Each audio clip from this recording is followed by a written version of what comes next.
Hari ini rekor paling tinggi dalam sejarah Indonesia, 1 USD atau 1 dolar sama dengan 18.100. Kalian punya 10 dolar itu 181.000.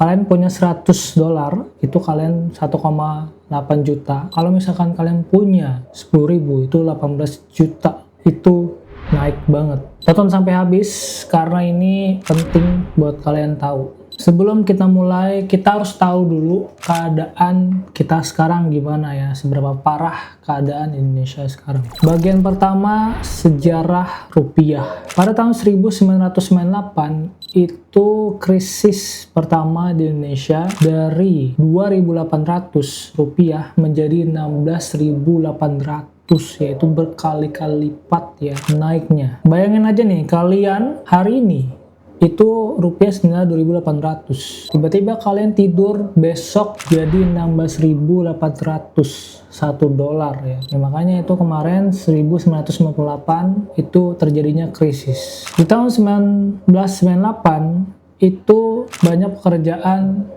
yang hilang dan harga-harga melonjak naik begitu cepat, dan pada toko-toko pun tutup ya, dan itu masa-masa paling berat ya bagi para pengusaha. Tapi konteksnya ini berbeda jauh dengan yang sekarang karena kondisi secara menyeluruh ini masih rapuh ya. Lanjut, pada tahun 2008 krisis ekonomi global. Pada tahun 2008 itu Bank Amerika kolaps yang berdampak juga ke Indonesia dari Rp8.000 jadi Rp12.000. Tapi Indonesia bertahan lebih baik daripada krisis sebelumnya di tahun 1998. Pada tahun 2020 ya, terjadinya COVID-19 ya.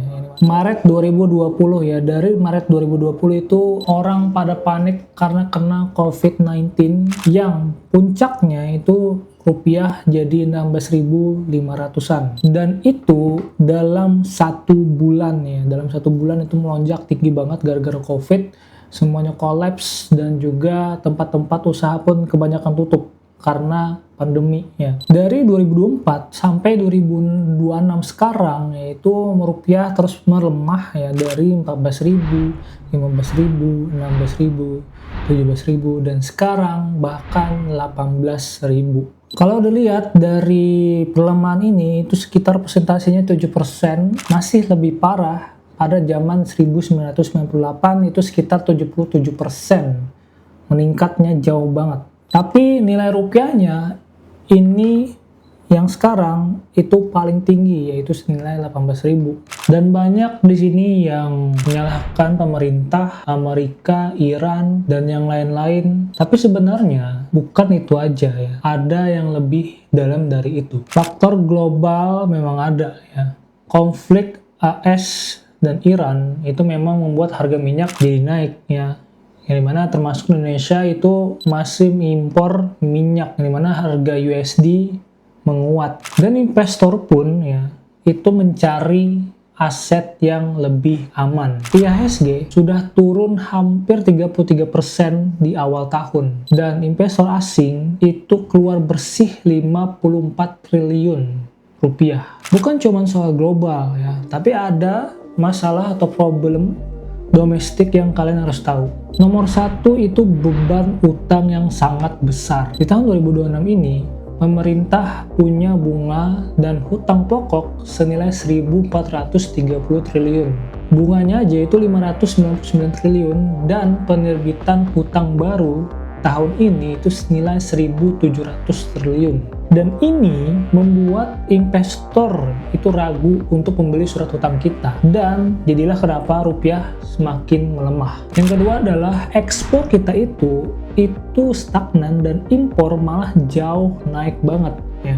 Ekspor ya pada bulan Januari sampai Maret 2026 ya itu naiknya cuma 0,34%, sedangkan impor itu 10,04% ya. Itu jauh banget ya. Artinya kita itu butuh lebih banyak dolar ya, sedangkan kita menghasilkan dolar itu sangat sedikit. Yang ketiga adalah kepercayaan investor yang retak atau nggak percaya lagi dengan Indonesia. Risk di Indonesia ya untuk investor itu senilai 4,9%.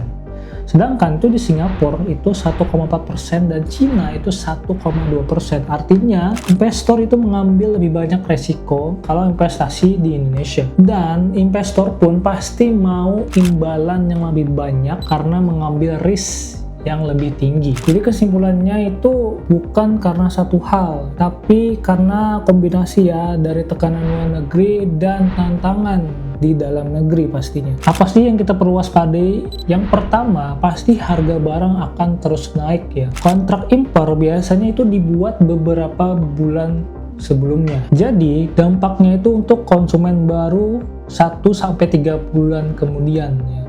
Gimana mungkin harga motor, harga barang elektronik, dan yang lainnya itu pasti akan naik. Yang kedua, cicilan itu bisa ikut naik. BI sudah naikin suku bunga karena rupiah sudah melemah ya.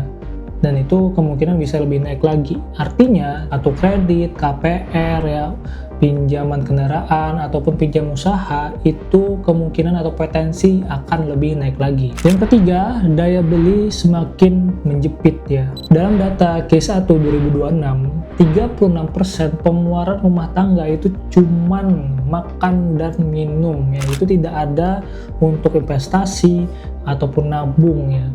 Itu pastinya sangat bahaya. Apa sih solusinya? Apa sih yang harus kita lakukan sekarang? Yang pertama adalah audit semua pengeluaran yang terekspos kurs. Contohnya langganan software yang harus beli dolar. Yang kedua, tunda pembelian barang impor besar. Contohnya kayak handphone, laptop ya, ataupun kendaraan ataupun mobil ya. Tunda dulu 3-6 bulan kemudian untuk menunggu stabil atau menunggu lebih stabil.